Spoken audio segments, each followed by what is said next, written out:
पूर्व सेना प्रमुख जनरल वीपी मलिक बोले, भारत को ऑपरेशन जारी रखना चाहिए था। क्या हम पाकिस्तान का जो इरादा है उसको तोड़ पाए हैं?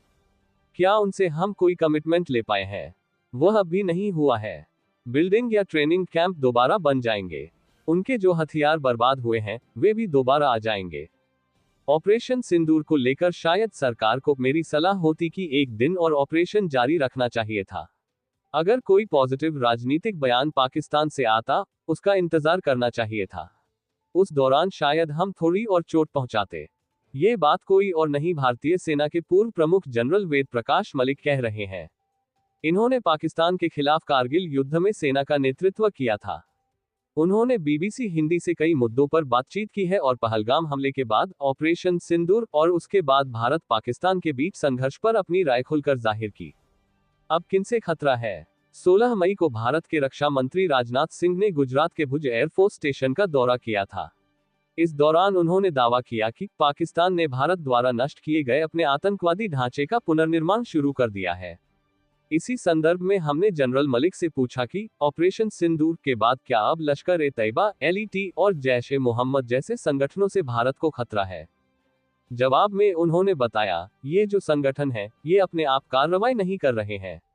मैंने कई साल, कई दशक तक देखा है कि इनको आईएसआई से पूरा सपोर्ट मिलता है। आपको मालूम है, आईएसआई पाकिस्तानी फौज का हिस्सा है और इसलिए हमको तैयार रहना चाहिए। वे कहते हैं, हम लोग इस वक्त काफी अच्छी स्थिति में हैं। आपने देखा कि जम्मू कश्मीर में भी पिछले कई दिनों में हमने इनके कई नुमाइंदों को खत्म कर दिया है। तो देखने की बात यह है कि आगे इन संगठनों को कितना समर्थन मिलता है। जनरल मलिक कहते हैं कि भारत ने जो सैन्य कार्रवाई की है, वह जरूरी तो थी, लेकिन अब ये देखना होगा कि क्या हम इससे अपना राजनीतिक मकसद हासिल कर पाए हैं या नहीं। उनका कहना है कि अगर नहीं कर पाए, तो हमें यह अंदाजा लगाना होगा कि हमारी कार्रवाई से पाकिस्तान को रोकने डिटरेंस में कितनी कामयाबी मिली। क्या हमने पाकिस्तान के खिलाफ कोई स्थायी डर या दबाव बनाया है? इस समय ये कहना मुश्किल है। हाँ, तात्कालिक रूप से पाकिस्तान पर असर जरूर पड़ा होगा, लेकिन यह असर कितने समय तक बना रहेगा, ये तय नहीं है। जनरल मलिक का कहना है, जब मैंने कहा था कि शायद हमें 24 घंटे और अभियान चलाना चाहिए था, तो उसका मतलब यही था कि हमें इस डिटरेंस को और मजबूत करना चाहिए था। यहाँ ये समझना भी जरूरी है कि पाकिस्तान ने पहलगाम में हुए हमले की निंदा की और उसमें अपनी भूमिका से इनकार किया है। यही नहीं, पाकिस्तान ने उस मामले में एक निष्पक्ष जांच में हिस्सा लेने का भी प्रस्ताव दिया था। हालांकि भारत ने इसे सिरे से खारिज कर दिया था। जनरल वेद प्रकाश मलिक का जन्म 1939 में डेरा इस्माइल खान में हुआ था। यह अब पाकिस्तान का एक शहर है। बतौर सेना अध्यक्ष उनका कार्यकाल 1 अक्टूबर 1997 को शुरू हुआ और 30 सितंबर 2000 को खत्म हुआ।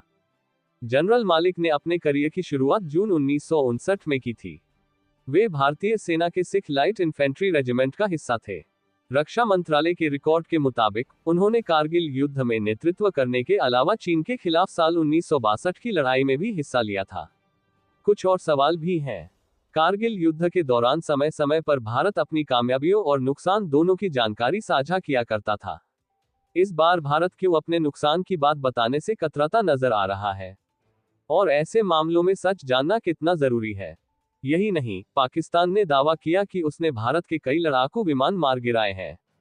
भारत ने इस पर सीधे कुछ नहीं कहा है, बस ये कहा है कि अपने मिशन को अंजाम देकर उसके पायलट सही सलामत वापस लौट आए हैं। भारत ने यह भी कहा है कि सही समय आने पर इस मामले में और जानकारी साझा की जाएगी। इन सवालों के जवाब में जनरल मलिक का कहना है, सच हमेशा जरूरी होता है, सिर्फ अपनी कार्रवाई के लिए नहीं, लेकिन इतिहास से सही सबक सीखने के लिए भी सच बहुत जरूरी होता है। कारगिल युद्ध में क्या हुआ, मैंने उस पर युद्ध खत्म होने के 5 या 6 साल बाद एक किताब लिखी, इसीलिए ताकि सच्चाई सबके सामने आ पाए। हालांकि वे ध्यान दिलाते हैं, इस वक्त सब कुछ बताने में 2 मुश्किलें हैं। पहली बात तो यह है कि अभी भी लड़ाई चल रही है, हमने उस पर अस्थायी रूप से बस विराम लगाया है। दूसरा, लड़ाई के दौरान ऐसी बातें ज्यादा डिटेल में हम नहीं रख सकते हैं।